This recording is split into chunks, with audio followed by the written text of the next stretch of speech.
ዘግየት ብላችሁ ለመጣችሁ ሰዎች 2500 ሰዎች አላችሁ እዚህ ጋር ልዕልቲን ይቅርታ ብያታለሁ። አንደኛ የምታደርገው ነገር የሚደነቅ ነው። ከኔ ጋር ያጋጨን ነገር ያው እሷም የተናገረችውን ሰምታችኋል። ያ ነው ልዕልቲ። አዲስም ተጣልተናል ይላል ከአንተ ጋር እንታረቅ ምናምን እያለ አዲስ ማለት ነው። ተጣልታችሁ ነበር እንደ አዲስ ታይምስ? ችግር የለውም። እሱማ የግል ጓደኛ የሆነው ስልኬ እያለው ደውሉ እኔ ቅሬታውን ደውሎ ሊነግረኝ የሚችል ሰው አደባባይ ላይ ሲያንሸኳሽክብኝ ያስጠላኛል። አሁን ይምጣ እስኪ እሱ አስቀምጦ ችግር የለብኝም። እኔ በዚህ አጋጣሚ ልዕልቲ በጣም በጣም በጣም ልናመሰግናት ይገባል። በርቺ። እኔ ኢንዶርስ አድርጌሻለሁ። የምታደርጋቸው ነገሮች በንግግር የሰዎች የተናገሩትን ትናንት የተናገሩትን ነው ዛሬ የምታመጪው። አሁንም አብረን የምንሰራቸው ነገሮች አሉ። ክብራትና ክብራን 14 ሚሊዮን ብር ተጭበርበዋል ብሏል። ጀርመን ያሉ ኢትዮጵያውያን ናቸው ይህን የነገሩኝ።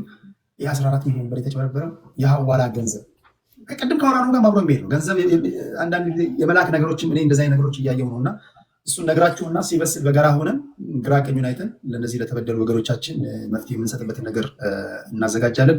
ተጠርጣሪው በዚህ ጊዜ እንትና ነው። ማን ነው? እስራኤል ያለው ዳኒ እስራኤል ነው። እርግጠኛ አሁንም በደንብ ስሙ። ዳኒ እስራኤል ሌባ ነው አላልኩም፣ ተጠርጣሪ ነው ያልኩት። ዳኒ እስራኤል ካለ እንዲህ ያሉ ማስረጃዎች እየመጡ ስለሆነ ወንድሜ ዳኒ እስራኤል በጣም የምወደው ማከብረው ልጅ ነው፣ ፖለቲከኛ ነው። ገንዘብ ወደ ሀገር ቤት ልካለው ብሎ ከ10 ሚሊዮን ብር በላይ እንዳቀለጣቸው ተበዳዮች ነግረውኛል። ስለዚህ ዳኒ እስራኤል ምንም እንኳን ወዳጄ ቢሆንም አምሶሪ ሀቅ ካለ ሀቅ ይወጣል፣ ሀቅ ከሌለህ ደግሞ ግራ ቀኙን አይተን እንፈረዳለን ማለት ነው። ልዕልት የምትናገሪው ካለ ወደ አንቺ ልምጣ። እኔ ረጅም ሰዓታችሁ ነው የምወስደው ዛሬ። እኔ የሚሰማኝ አጥቼ 1 ዓመት ሙሉ እንደበቀቀን ጮይቶ ያለው ጊዜያችሁን ስጡኝ፣ እንድታደምጡ ይፈልጋል። ስለዚህ ጉዳይ አሁን አንዳንድ ሰዎች ካምፕ ይቀያየራሉ። ወንድማችን ፊራኦል ካምፕ የሚያደርገው ኦሮሞማንና ሃይማኖትን ነው። ሃይማኖትን ሲይዝ ኦሮሞማን ይጥላል። ከዛም በኋላ ጴንጤ ይሆናል። የመዝሙር ጴንጤ ነው። ቃሉንም አያውቅም። እኔ ታውቃለህ ብዙ ቤተክርስቲያን አልሄድም፣ ግን በቤተክርስቲያን ያደግኩ ነኝ። ቃል ሲያስተምር አያውቀውም ምን እንደሚያወራ። ከዛም በኋላ ያ ሳይድ ደግሞ ስላልሆነው የገዛቸውን ስፒከሮች በደንብ ፋንክሽን ሳያደርጉለት ሲቀሩ ኦሮሞማ ካምፕን ሲይዝ መጨፈር ይጀምራል። በጣም ዘረኛ ጽንፍ ይይዛል። ወለጋ ላይ ኬላ አድርጌ አህዮችን አላስገባም ብሎ አማራን ወይም ሌሎች ማህበረሰብን ይሰድባል። እና ሁለቱንም ሳይዱንም ላመጣላችሁ ነው የምወደው። የዛሬ ዓመት እኔና ፊራኦል የተጣላ ነው። ጓደኛው አጫሉን ለምን ይነካብናል? ኦሮሞን ህዝብ ለምን ይሰድባል? አንተ ብቻ ነህ ጥሩ ኦሮሞ ለምን ይልሃል? እኛ ጥሩ ህዝብ ነን፣ የዋህነን፣ ቅን ህዝብ ነን፣ ለምን እንሰደዋለን? አንተ ብቻ ነህ ጥሩ ኦሮሞ ስትባል እንዴት ዝም ብለህ እሱ ስር ተቀምጠህ ትሰማዋለህ? ኦሮሞ እንደ ማንነቱ መጥፎ አይደለም። የግለሰብ ባህሪ ከማህበረሰባችን ባህሪ ጋር አይሄድም ብለን እኔና ጓደኞቼ ስናናገረው የመለሰልን መልስ ስላስደመጣችሁ። አንተ ኦሮሞን ታሰድባለህ፣ አማራን ታሰድባለህ፣ አማራን ታስገድላለህ፣ ኦሮሞን ታስገድላለህ ምናምን። ይሄ ሁለቱንም አይደለሁም እኮ ኦሮሞ ማለት ነው። አማራ ማን ነገራቸው? ኦሮሞ ሉን፣ አማራ ሉን፣ ትግሬ ሉን፣ ምን ሉን በምን አወቁ? ማን ነው? እኔ ምን ደሜ ተቀርቶ ሁኔታ ማን ነገራቸው? አይደለሁም ምን አይደለሁም ካልኩ በግድ ነቁ አይባል። ኦሮሞ ማለት ነው፣ አማራ ማለት ነው፣ ትግሬ ማለት ነው፣ ምንም ማለት ነው፣ ምንም ማለት ነው። በቃ ሰው ነኝ፣ እግዚአብሔር የፈጠረው ያ ነው ሊሰመርበት የሚገባው እንጂ እኔ አድሬስ አድርጎ እንትናን ታሰድባለህ እንትናን ታሰድባለህ የሚባል ነገር እኔ አይሰራም። ከዛም በኋላ ደግሞ አሁን ብሔርተኛው ፊራኦል ሲመጣ መግለጫ ይሰጣል በኦሮምኛ። ኦሮምኛ እኔ እሰማለሁ አደምጣለሁ፣ ብዙም ማውራት አፌን ይዘኛል። ግን ሲናገር የሚለው ለጓደኝነት አይሆኑም፣ አብሮም ለመብላት አይሆኑም፣ ምቀኞች ናቸው እያለ የግል ጓደኞቹን ገብቷቸዋል። የግል ጓደኞቹን የሌላ ብሔረሰብ ተወላጅ ጓደኞቹን የሚናገረውን እንግዲህ ኦሮምኛ የምትሰሙ ሰዎች እስቲ ያስተርጉሙ። ይሄንን ገሩ ኮቴዱዳ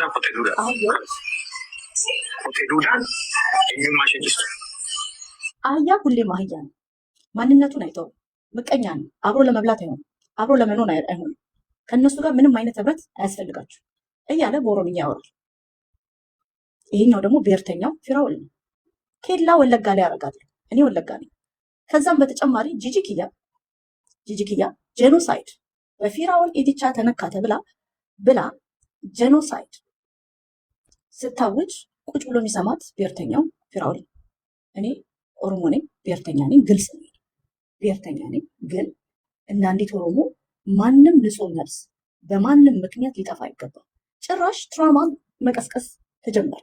ትራማ ምንድን ነው? የአማራ ልጆች ያጫሉ ጊዜ ትዝ ይላቸዋል። ያ እንደዛ እናደርጋለን ለፊራኦል ብለን ወለጋ ላይ እናንተ ትሰራላችሁ፣ ፊራኦል አሜሪካ ላይ ስራ እንዳይሰራ። በነገር ላይ ፊራኦል የራሱ ቢዝነስ ነው ያለው አይደል? የራሱ ቢዝነስ ነው ያለው እንጂ ስራ እንዳይሰራ የሚያግደው የአሜሪካ ህግ ነው እንጂ የሶሻል ሚዲያ ማህበረሰብ አይደል። ስራ እንዳይሰራ እሱን ካረጋችሁት ወለጋ ላይ እናንተ በነፃነት መኖራችን ብሎ የሚያወራ እኔ ኦሮሞ አላውቅም። እኔ እናቴ ኦሮሞ ናት፣ አባቴ ናቸው። እንዲህ ብሎ የሚያወራ ወለጋ ኦሮሞ የለም። ምንድነው ችግሩ? ጂጂ ኪያ ወለጋ ኦሮሞ ላይ ዘግናኝ የጥላቻ ፖለቲካ ሰርታብናለች። እኛ ገዳዮች፣ አፈናቃዮች፣ ደምጠጮች በምንም ነገር ትንሽ ከነገር ከተነሳ ተነስተን የሰውን ነፍስ የምናጠፋ አድርጋ ለኢትዮጵያውያን ቀርጻናለች። ለሱ ደግሞ ይቅርታ ጠይቃለሁ። ይሄ እኛን አይገልጸንም። ግን አሁን እኔ የፊራኦል ሁለቱ ካምፖች ጴንጤነትና ኦሮሞማና ጴንጤነት ነው። ሁለቱንም ግን አይደለም እሱ ገብቶች ክርስቲያንም አይደለም ኦሮሞም አይደለም ይላል። እሱ በገባበት እንደ ውሃ በገባበት ቅርጽ ብርጭቆ ውስጥ ቅርጹን እየቀያየረ ሌብነቱን፣ ቅጥፈቱን፣ ውሸቱን ማካሄድ ነው። ፊራኦል ኢንተርኔት ላይ ያለው ባህሪ ጥሩ ሰው፣ ድሃን ወዳጅ፣ ድሃን ቢረዳ የድሃ አባት አድርጎ ይቀርጻል። ያ ምን ማለት ነው? ጥሩ ሰው ነው፣ መልካም ሰው ነው አይደለ? ከዛም ጴንጤ ደግሞ ሃሌሉያ ድሃን ሰብስቦ ሃሌሉያ ምናምን ሲል ደግሞ የእግዚአብሔር ሰው ነው፣ ታምነዋለህ። ከዛም ቢዝነስ አለኝ ሀብታም ነኝ 28 ሚሊዮን ብር አለኝ ሲለው ብሎ ቢዝነስ እንስራ ሲልክ እንደ ቴምር አይነቶቹ ይበላል። ከዛን እንርዳ ይባላል። እርዳታ ገንዘብ ሰበስባለው። ከቢሃይንድ ሲንም ሰዎች ገንዘብ ይሰጡታል፣ ይበላል። ትስስም ይሄ ነው። የፊራኦል ኢቲቻ ግን እኔ ልተው ያልቻልኩት ማለት አንዴ ተናግረ የምትተው ነገር ነው። ግን ዘግናኝ ባህሪው ከጎዳክ በኋላ ያሳድዳል። ከጎዳክ በኋላ ከበደለክ በኋላ ያሳድዳል። አንደኛው ወንድማችን ኤማ ላይ የተደረገበት ነገር ነው። ኤማ ምርጥዬ ሰው ነው። በቃ የልጆች አባት ነው። ምርጥ ሰው ነው። የእግዚአብሔር ሰው ነው። አገልጋይ ነው። ኤማን በልጁ ነው የሄደበት። ለጂጂ ኪያ ገንዘብ ተከፍሎ ልጁን ሰድበውት ነው ሰብረውት እዛ ባዝሩም ውስጥ ቁጭ ብሎ ያለቀሰው ኤማ አውርደውት እዛ ባዝሩም ውስጥ ራሱን ስቶ እንዲያለቅ ሲያደርጉት በማይመጣበት መተውበት ያሳድድሃል። ዴቭ ሳክስ ላይ እንደዛ እኔም ኤማን የተባሉት ስድቦችን ከ3 ጊዜ በላይ ተብያል። ቴምር ላይ ምንድን ነው ሀፕን ያደረገው? ፓስት 2 ዊክስ ማን ነው ቴምርን ያልሰደባት? ማን ነው ቴምርን ያላዋረዳት? በሴትነቷ ድረስ ነው የተሰደበችው። በሴትነቷ ድረስ ነው የተሰደበችው። ይሄ ደግሞ እግዚአብሔር አይወደውም። እግዚአብሔር ከበደልክ በደልህን አውቀክ ይቅርታ ማጠይቅ ከሆነ ጭራሽ ደግሞ አንተ ከአምላክ በላይ ሆነክ የተበዳዮችን የምታሳድ ከሆነ ያዋርዳል። ፊራኦልን ያዋረደው እግዚአብሔር፣ የሰራዊት አምላክ እግዚአብሔር ፊራኦልን ከተኮፈሰበት ዙፋኑ ፀጉሩን ፌክ ዊግህን ይዞ ነው ጎትቶ ያወረደው። አሁንም ነግርሃለሁ ሙከሽ አምባኒ ወሬዎችክ እግዚአብሔር ምሳ ጋበዘኝ፣ ስጸልይ መጋረጃ ተቃጠለ፣ ዱባይ ተንቀጠቀጠ፣ መሬት እግዚአብሔር 30 ሚሊዮን ብር ባንክ አካውንት ውስጥ አስገባ፣ ይሄ ሁላ ዲስኩርህ አንተን አሳነስክ። አሁን አዲስ ታይም ስቶሪውን አይቼ ፊራዬ ሲንጋፖር ነው ያለው። ባይዘው ያ ሙሌ ካሜራ ቤት ላይቭ የሚተላለፈው በሲንጋፖር ነው። ኤአይን ቼክ ሳደርግ 99% ኤአይ ነው። ግለሰቡ ራሱ ኤአይ ነው። ምን ተስኖት ብየዋለሁ። ማያደርገው ነገር የለም። ሰውነቱ ከፕራይቬት ጀት በላይ ሆኖ የሚቆም ሰው ነው። ምን ማያደርገው ነገር አለ? ሽሮ እስከ ድስቱ ከኦንላይን ሰርቆ ቢበላ ነው። አስቧል። ወንድ ልጅ ሽሮ እስከ ድስቱ ሰርቆ ኦንላይን ነው የሚፖስት የትኛው? እኔ አሁን ሽሮ ስትበሉ ከበላችሁ በኋላ ፖስቱ ማለት ነው የጀመርኩት። ኢማጅን ቴዲ እንግዲህ እኔ አሁን ምን ያህል ብንናቅ ነው የጴንጤ ፓስተርን አስቀምጦ ሞቲቬሽን ስፒከርን የሚባለውን አስቀምጦ ወንድሞች ጌታን እንደው በእውነት ፍረዱኝ። ጌታ ኢየሱስ ወደ ዱባይ አሜሪካ ኤምባሲ ላከኝ ነው። አይናቸውን እያየ እኮ ነው። ከዛ ከየት ነው የመጣው ሲሉት ከላይ ነው የመጣሁት። ሁለቴ ነው ያለው ወደዛው። በነገር አንዴ እንኳን ተሳስቶ ነው ትላልቅ አምኖበት ነው ያለው። ከላይ ነው የመጣሁት አለ ማለት ነው። ከዛ ገባና በልሳን ቪዛ ኦፊሰሯን አናግሬ አሜሪካ ቪዛ አግኝቼ አሜሪካ ደግሞ ተነጥቄ መጥቼ እንዴት እንደመጣሁ አላውቅም። ቪዛና ትኬት እኮ ያባከን እኮ ግለሰብ ነው። በህግ እንኳን መጠየቅ አለበት። ይሄ እኮ ቪዛ ለሌላ ሰው ይጠቅም ነበር እኮ። ተነጥቆ ነው የመጣው ከዱባይ። እንዴት አሜሪካ እንደገባ ያውቃል ሲያወራ ማለት ነው። እግዚአብሔርን እኮ ስራ የቀጠረ ነው። እግዚአብሔርን የመከረ እግዚአብሔርን የተቆጣ ሁሉንም ላስደምጣችሁ ይችላል ከራሱ ንግግር ከግለሰብ። አሁን በቃ ያለው እኛ አይደለን እግዚአብሔር ነው ያለው። እግዚአብሔር አሳንሶታል። እግዚአብሔር ነው ያሳንሰው። ቪክቲሞቹ ከወለጋ ማህበረሰብ እስከ መቄዶንያ አረጋውያን ጧሪ ላጡ እኔ ማለት ብዘርፍ ከመቄዶንያ ትዘርፋለህ። ብዘርፍ የኦንላይንን ሽሮ ምኑ ተወው። እሺ እሱን ስቀን እናልፈዋለን። ከመቄዶንያ እንዴት ይዘረፋል? እንዴት እግዚአብሔር 30 ሚሊዮን ብር አንተ ባንክ አካውንት ውስጥ ያስገባልህ። አንድ ቁጥር ይቀይርላል። 30 ሚሊዮን ብር የአባትነት ድርሻዬን ስጠኝ ብዬው ባንክ አካውንቴ ውስጥ የ18 ዓመት በዓሌ ላይ አስገባልኝ። ሀበሻን እኛን ደግሞ እንዴት እንደሚንቀን የእሱን ታሪክ የወንጀል ታሪክ ለምን ታሰርክ ለሚባለው ጥያቄ የኢትዮጵያውያን አይገባቸውም። ፈረንጆቹ ግን አለ 2 ሳምንት አለቀሱ ታሪኩን ሰምተው። አሁን አንተ ካናዳ ነው የምትኖረው። ሰው እንኳን 100 ብር 3 ቀን አይደል እንደሚሰጡ። ሁለተኛው ቀን እኮ ነገ ስንት ሰዓት ነው የምትገቢ ብሎ የሚደውሉልህ እኮ። የእሱን ምስክርነት አስበው፣ ዲስኩር ማለት ነው ሰምተው ነጮች 2 ሳምንት ቁጭ ብለው ፍራሽ አውርደው ሲያለቅሱ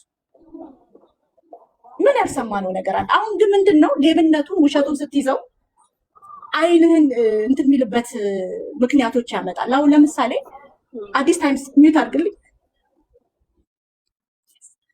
ለምሳሌ የቴምር ኬዝ ነው አይደለ? ዋናው ነገር ኢንቮይስ ነው፣ ሪሲት ነው። አንዴ ፕሌን ላይ ነኝ፣ አንዴ የፍሎሪዳ አሊጌተር መቀመጫ ይነከሰኝ አለ። ከዛም በኋላ ተነንኩኝ አለ፣ አረኩኝ አለ። ምን ያላለው ነገር አለ? ምክንያቱ ኦኬ ደግሞ ሲባል ታይለር ማርቲን ነኝ ብሎ ትራኮች መሀል እየነዳ አየን። ኦኬ ዌር ዘ ኢንቮይስ ብለን ስናይ ፌክ ዶክመንት አመጣ። ከዛ እዛ ላይ ነው መቆም የነበረበት ታሪኩ። ሪል ኢንቮይሱን አምጣ ልንለው ስንጠይቀው ምን መጣ? 100 ሚሊዮን ብር ለመቄዶንያ እሰጣለሁ ቻሌንጅ። ምን አመጣ እሱ? እኛ ይኸው ከፍየሏ በላይ እኮ ነው። ምንድነው እኛ የምንጠይቀው? የዚህን ትራክ ስንት ብር ነው የገዛው? ስንት ብር ነው የገዛው? አሁን ሪሲት እንደው 2 ወር ምናምን መጠበቅ ነበረብን ሲጀመር። እኔ እኮ የዛን ቀን ስራ አስፈቅጄ እኮ ነው በእውነት ስራ አስፈቅጄ ቁጭ ብዬ ጠብቄው ተዋሸው። ይሄ እኮ ፌር አይደለም። ተዋሸው። ስራ አስፈቅጄ ቁጭ ብዬ ኢንቮይስ ያመጣል። ታይለር ማርቲን ሄዶ ነጮቹን ያሳየኛል ምናምን ብዬ ሲመጣ ነጮቹንም አላየሁም ሲጀምር። ሙሌ ከበራን ብቻ ነው ያሳየኝ። ከዛም በኋላ ትራኮች ሆነ ላይ ሲነዳየው ደግሞ ኦንላይን ላይ ያሳየኝም መርሴዲስ ነው BMW ነች ኮከብ ያላት መኪና፣ እሷን አላሳየኝም። ቶዮታ ነው የሚነዳው መኪናው፣ ቶዮታ መኪና ነው የሚነዳው እንጂ ያቺኛዋን ፕሌቷን ደግፎ ፎቶ የሚነሳት ነው ወካት። እሷን መኪና አላሳየኝም። ያቺኛውን ፒካፓን ነው የምነዳው። ከዛም በኋላ የሆኑ መኪናዎች መሀል እየነዳ አሳየኝ። እኚህ መኪናዎች ገዛውታል። ምን አገባኝ? ሪሲት አምጣ ነው የተባለው። ሪሲት አላሳየኝም። ይሄ እኮ ንቀት እኮ ነው። ከንቀት በላይ ንቀት። ከዛ መቄዶንያ ተባለ። ድሃን አግቶ ለነሱ ብር ካላመጣችሁ ቻሌንጅ ነው ተባለ። ከዛ ቴምር ተረሳች ማለት ነው። ከዛ ልክ እሱን ደግሞ ስትለቅ ደግሞ ምንድነው ያለው? የካንሰር የሆነች ታማሚ 300,000 ብር ተረዳው ይባላል። ሌላ ነገር አይናችንን የሚያፍን ነገር መሰዳደብ ያመጣል። አጀንዳ ይቀየራል። ኢንተርቪው ያደርጋል። ትናንት መላጣ የነበረ ፀጉሩን ከኋላ ኪሱ ቆፍሮ አውጥቶ ያሳየን ግለሰብ ጎፈሪያም ሆኖ መጣ በንጋታው። እንዴት ነው የምታምነው? $20,000 እኮ አስገባዋል። አሁን 100 ሚሊዮን ይቅርና $20,000 አስገብቻለሁ። ሴንድ አላለም። ሪሲት አሳያቸዋል። ሪሲትም አሳይቶ ነበር። ህዝብ ከሆነ ጠይቅ ነው ያ ሪሲት ቴዲ 1,000 ምናምን ሰው ሰብስቦ ብር ነው የምትፈልገው ይኸው ልኬልሃለሁ እንዲህ ብሎ የሚያሳየው እኮ አይላክላቸውም እኮ ለድሃዎቹ እኮ። ከዛም በኋላ ሄ ቴዲ ብር ቃል ገብተልኝ ማነው ስሙ ፊራውን ቃል ገብተልኝ ባለፈው ልኬልሃለሁ ብላ ላክልኝ ሲባሉ ይቦለካሉ፣ ሚት ይደረጋሉ። የምሬን ነው ምልክ። እኔ ውሸት መስሎኝ በፌክ አካውንት እንደዛ አልኩኝ። ሚዩት እና ብሎክ ተደረኩኝ። ባለፈው ያስገባልኝ ገንዘብ አልመጣም ምናምን ብዬ ማለት ነው። እና ቁጭ ይልና ስንት ብር ነው ቁጥሩን ንገረኝ፣ እንደዚህ ያው አስገብቻለሁ ብሎ እንደሚያሳየው ውሸት ነው። አብዛኛው ተረዳው ምናምን ተረዳ ተብሎ ሪከርድ ተደርጎ ጥሩ ሰው ፎቶ ተደርጎ ይንጋጋልኝ ሪከርዶች ገንዘቡ ምን አገባ ገደል ግባ ምናምን ተብለው ይሰደባሉ። በስማቸው ግን በድህነታቸው በችግራቸው ይነገዳል። ስንት ሰው ነው ያለቀሰው? ከዛም በኋላ ልክ የሆነ ነገር ሲመጣበት የችግሮች ሁሉ ችግር ይፈለጋል። ቲክቶክ ላይ ለምሳሌ ዛሬ ጠዋት ከእንቅልፌ ስነሳ የሆነች እናት ማብራት እያሳየች ልጇን የምታስጠና የምታሳዝን እናት ናት። ይሄ ኢትዮጵያ የኛ ነገር ነው መቼም። እሷን እናት ፈልጉልኝ ልረዳ ትፈልጋለሁ ይላል። ቴምር ትረሳለች። ቴምር ላይ የተደረገ ግፍ የተዘረፈችው ይረሳል። የወለጋ እርዳታ የተመዘበረው ይረሳል። እነ ኤማ የተዘረፉት ገንዘብ፣ እነ ዴፍፒሴል የተዘረፉት ገንዘብ ይረሳል። ስንት ስሩ ደግሞ ከስሩ እየመጡ እንርዳ ብለው በዜል በከሸፕ የሚሰጡት ገንዘብ ይረሳል። አሁን ለምሳሌ ከሱ ስም አይጠፋው እረዳለሁ የሚለው ሙባረክ ሙሰማ ነው። ታውቀዋለህ? ጉበቴ እንዳይለስስ አስደረግኩኝ ብሎ ጉበቴ ፌል አረገ ብሎ $50 ነው የሰጠሁት። በነገር የረዳሁት እስካሁን ያመኛል። 50 ኢማጅን ደግሞ አሁን እንደ ቴምር $150 ቢሆን እንቀያለሁ። $50 እኔ ደሃ ነኝ ታውቃላችሁ፣ ሰጠሁት። ለምን ኢሳ እንዳታምነዋለኝ፣ ውሸቱን ነው ሁሌ ነው ጉበቴ ብሎ በየአመቱ ቢሰበስበው አለኝ ማለት ነው። ከዛ ቱርክ ሄዶ አልታከምም ሙባረክ ሙሰማ። ከዛም በተጨማሪ የወሎ እርዳታን በልቷል። የወለጋ እርዳታን ከፌራውል ጋር በልቷል። በካሻፕ እና በዜል ይወልቅ እኔ ግለሰብ አካውንት ውስጥ ነው በዚህ የሚገባው። ስለዚህ ኦዲት አይደረግም። ሙባረክ ሙሰማ አሜሪካን ሀገር የእርዳታ ገንዘብ የዘረፈው የእሱን ካሻፕ እና ዜል ማኔጅ የሚያደርግለት ልጅ ወጥቶ እኮ ተናግሯል። ሙባረክ ከዚህ ልክላችኋለሁ አንተ ጋር ይቀመጥልኝ ብሎ አሜሪካን ሀገር ሙባረክ ሙሰማ $108,000 ሴቭ አድርጎ ነበር። ሙባረክን ስታየው ጌመር ነው፣ በርበሬ የሚጠጣ ምናምን ነው፣ ሳሙና የሚጠጣ ጌመር ነው። ሰው ሲቸገር አባ ምስኪና ኦሮሞ ምናምን ይባላል። ከዛም በኋላ ይረዳል። ሙባረክ ሙሰማ ኦሮሞ ሲሞት ቢዝነስ ኦፖርቹኒቲ ነው። ለምሳሌ የዛሬ ዓመት የሰላሌ ኬዝ እንትን ሲባል ገና አልቅሰን ሳንጨርስ ብርን ሰብስብ ካሻፕ ዜል ሴታፕ ሆኗል ምናምን በቃ እርዳታ ነው የሚለው። በቃ የለም የኦሮሞ ሳይድ ኦፍ መቃብር ምንድን ነው የሚባለው? ሬሳ ሳጥን መሸጫ ቢዝነስ ነው። ኦሮሞ ሲሞት ለሙባረክ ቢዝነስ ነው። ስትታመም ቢዝነስ ነው። ብዙ ኬዞች እኔ ጋር አምጥቶ አራስ ታመመች ይለኛል። ትሰጠዋለህ፣ በዚህ ታምነዋላ። ግን ተዘርፏል። በዜል በካሻፕ ስፔሻል የወለጋ ገንዘብ የወለጋ እርዳታ ተዘርፏል። ባለፈው ፊራ ኦዲቲቻ ብሩኬ አናግረኝ ኦዲት መደረግ አለበት፣ ወለጋ ተዘርፏል፣ የወለጋ እርዳታ ኦዲት መደረግ አለበት ሲባል ፊራ ኦዲቲቻ እንዴት እንደፈረጠጠ ላይ እብድ ሻም ያባረውን ያስመሰል ነካው። ሩጠ በቃ ላናግራት እኔ አልፈልግም። የጋሞ ገንዘብ 1 ሚሊዮን ብር ጋሞ በመሞቱ 1 ሚሊዮን ብር ሰጣለሁ ብሎ $8,000 እያሳየ ቆጥሮ አልሰጠም። ሰጠ ግን ተብሎ ጥሩ ሰው ተባለ። እሰጣለሁ ሲል ጥሩ ሰው ይባላል፣ ረጂኖ ይባላል፣ የደሃ አባት ይባላል፣ ግን አይሰጥም። ስለዚህ ዋናው ቁም ነገሩ መርዳት ለፊራኦል እንደ ለቢዝነስ የምታወጣው ወጪ ነው፣ እንደ ጥሬ ዕቃ እንደ መግዛት ነው። ገንዘብ መላከያ ቦታ ሄዶ እየቆጠረ ኦልሬዲ እኮ አስገብቶታል አይደል? አልገባም። ለቤተ ክርስቲያንም ቃል የገባውን አላስገባም። ስንቱን ያለቀሰው ቆጥሮ ተቀርጾ ነው የወጣው ነው። አዎ ያቺ መሰሉ የምትባለው ውሻው የምትልሰው ምናምን ብሩ የአማዞን ብር ነው፣ ሪል ብር አይደለም። ባይዘው ደፍተር ነው። አይተዋል ያገላለጡ።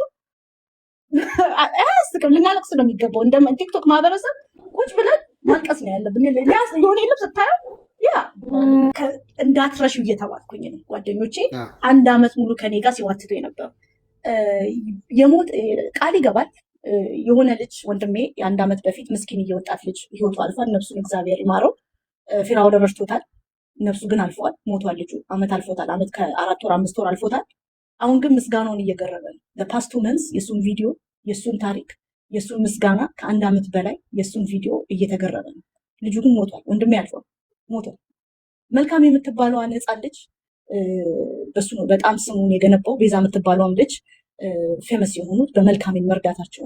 መልካሜ ቤዛ ጋር ወስዶ አስቀመጣት።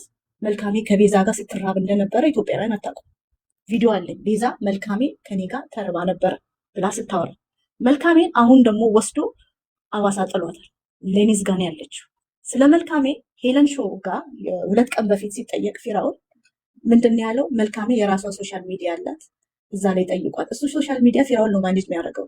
ከ3 ቀን በፊት ላይቭ ላይ እሱን አካውንት አስገብቶ ፎሎ አድርጉት ሌላኛው አካውንቴ ነው ሲል ሰምቻለሁ። እዛ አካውንት ላይ ሄደ መልካሜ ደህና ናት ወይ፣ መልካሜ እንዴት ነሽ፣ ኑሮሽ እንዴት ነው ስትለዋት መልካሜ ሳይሆን ፊራኦል ነው የሚመልስልክ። መልካሜን ፊራኦልን ስጠይቀው ስለ መልካሜ ስጠይቀው ዊግ ያደርግባታል፣ ከባድ ፊልተር ህፃን ልጅ ላይ ያደርጋል። ሙዚቃ ይከፍቱላታል፣ ዘምሪ ደንሽ ይሏታል፣ ሪከርድ አድርገው ይፖስቱላታል። ኬክ እያበሉ ሪከርድ አድርገው ይፖስታሉ። መልካሜ አዳፕት አድርጌ አሜሪካ ወስድሻለሁ ፕሮሚስ የተሰጣት ከልጇ ነጥሎ ከእናቷ ነጥሎ ሕፃን ልጅ ከእናቷ ከልጇ ነጥሎ አዲስ አበባ ቤዛ ቤት ነበረች። አሁን ደግሞ ሐዋሳ ሌኒዝ ቤት ናት። ከሌኒዝ ጋር ያለው ሪሌሽንሽፕ ነው አይደለም እስናት ክሊር ለኔ የሚዘ ህይወት ራሱ ፈራላታል። ግን እኔ የሚያሳስበኝ አንድ ምስኪን ሴት አለች መልካሜ ያሳስበኛል። በእሷ ፈምሰዋል። ጥሩ ስም በጣም ዘግናኝ ስም ገንብቷል። ጥሩ ሰው ተብሎባታል። የስታለቅስ ቪዲዮ ላለፉት 1 ዓመት ከምናምን ተገራርቦ እሱን ብቻ እንድታስታውስ እስከሚመስል ድረስ በእሷ ስማቸውን ገንብቶባታል። ለመልካሜ ግን በየቤቱ ህይወቷን በፌስታል ፓክ አድርጋ የምትንቀሳቀስ የቤት ሰራተኛ ነው ያደረጓት። ይሄ በጣም ያሳዝነኛል። ከዛም በተጨማሪ ፊራኦል ኢቲቻ ከመታሰሩ በፊት 28 ህፃናትን ከ8 ዓመት በታች አንተ ቤት ነው ቴዲ ይሄ ተወረ የዛን ቀን አፍስሳ አዝን ያደንዝዝ እንደኔ ተሰርቶብኝ ነበር እና ከ8 ዓመት በታች 28 ህፃናትን ከማህበረሰብ ከመንግስት ኢቭን ከኔ ቤተሰብ ደብቄ አሳድጋለሁ ሲል ተደምጧል። ልጆቹ የት እንዳሉ ቢነገረን ደስ ይለኛል። ቢኮዝ ዲስ ጋይ በጣም አንፕሪዲክቴብል የሆነ ሰው ስለሆነ። ቀጥሎ ደግሞ አንተው ቤት ስለ እርዳታ እንትን ሲባል የተደፈሩ ልጆችን ማሳድጋቸውን ልጆች ከረንትሊ ማለት ነው ላስት መንዝ ነው የኛው ደግሞ ሲያወራ ህፃናትን እንደሚያሳድግ የተደፈሩ ሴቶችንም እንደሚረዳ ሲያወራም ተደምጧል። እና እነዚህን ህፃናቶች የት ነው አድርጎ የሚያሳድጋቸው? ዋርዘ ኦብሴሽን ኦፍ ልጅ ማሳደግ። የግለሰብ ልጅ የለውም፣ አግብቶ ማያውቅም፣ የራሱን ልጅ የለውም። ግን ሂዝ ኦብሰስድ ልጅ ማሳደግ፣ ኦርፋኔጅ ህፃናትን ማሳደግ፣ ኦርፋኔጅ ህፃናትን ማሳደግ እና እውነቱን ከሆነ ልጆቹ የት ናቸው? ሳክስ ከሆነ እንደሞ ከሻምበኔ ሳክስ ነው ብለን እንለፋው እና ይሄ ያሳስበኛል። ስፔሻሊ ተደጋግሞ ልጆችን ማሳደግ ኦርፋኔጅ ህፃናትን ወላጅ አልባ ህፃናትን ደብቄ ሸሽጌ ነው ልጆችን ማሳድገው ተደጋገመብኝ ንግግሩ ማለት ነው። እና ይሄ ያሳስበኛል እላለሁ። እና ሙከሻምፓኔ ታውቃለህ አይሆንለትም ያለ ፊራኦል እሱ በቃ አስቧል። የኛ እንግዲህ ሌቭል ነው ሙከሽ እንደው ለሰዎች እንደው ለአድማጮች ሙከሽ አምባኒ የአባቱ ንብረት ከወንድሙ ጋር ከተካፈሉ በኋላ ሂዝ ቢሊዮነር። ያው በአሁን በኤዥያ ላይ ነምበር 1 ቢሊዮነር አይ ቲንክ 112 ወር ከዛ በላይ 112 ቢሊዮን ወርዝ የሚያደርግ ቤቱ ነው 1 ቢሊዮን እንጂ አጠቃላይ ቤቱ ውስጥ ያሉ ንብረቶች ወደ 4.5 ቢሊዮን። ሚስቱ ሌግዠሪ የባለፈ ልጁ ሲያገባ ወደ 700 ሚሊዮን ዶላር ነው ያወጣው። እነ ቢል ጌትስ እነ ጄፍ ቤዞ ትላልቅ የምትላቸው ያለን ባለ ሀብቶች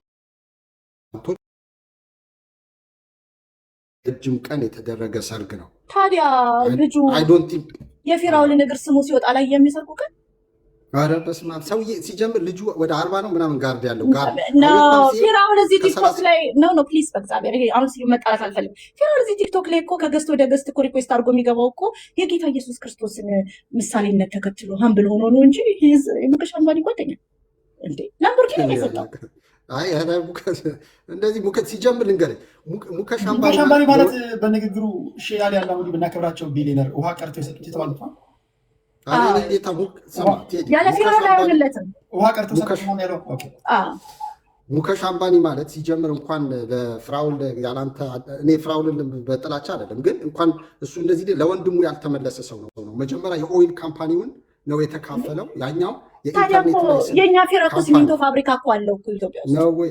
ከዛ ምን አደረገው መሰለህ ወደ 2015 or 16 አካባቢ ይሄ ሰውዬ በነፃ ወደ ለ6 ወር ኢንተርኔትና ስልክ ያቀርብላቸውና የወንድሙ እንትን ኔትወርክ ደንበኛ የነበሩት ሁሉም ወደሱ ያው ነፃ ስላገኙ ገቡ። ያኛው ባንክራፕት ሆኖ እስር ቤት ገባ። ከዛ ከእስር ቤት ዳምት ነበረበት ከፍሎ አስወጣው ማለት ነው። ዳትማች ቢዝነስሜን ቢዝነስ ነው የሰራው፣ ግን ያለኔ አይሆንለትም የምትለው ምናምን አይደለም። እና በዛ ደረጃ አይ ዶንት ቲንክ እንትን ባንድ ጥሩ ይመስላል። እንትን ነው እኮ እኔ አሁን ምን አለ መሰለህ ወደ እንትኑ ስንመጣ አሁን አንዳንድ ጊዜ አሁን ገስት ላይ ቁጭ ብለህ ስታወራ ታሪካዊ ተወቃሽ ትሆናለህ። አሁን ለምሳሌ ያን ንግግር በሚያደርግበት ሰዓት የእግዚአብሔር ቃል የሚያካፍሉ ሰዎች አሉ። እኔ ስማርት የምትላቸው ሰዎች መድረክ ላይ ነበሩ። አንድ ደግሞ ባነሳ ሰዓት በመሳቅ ብቻ ፓርቲስፔት የሚያደርግም ልጅ ነበረ።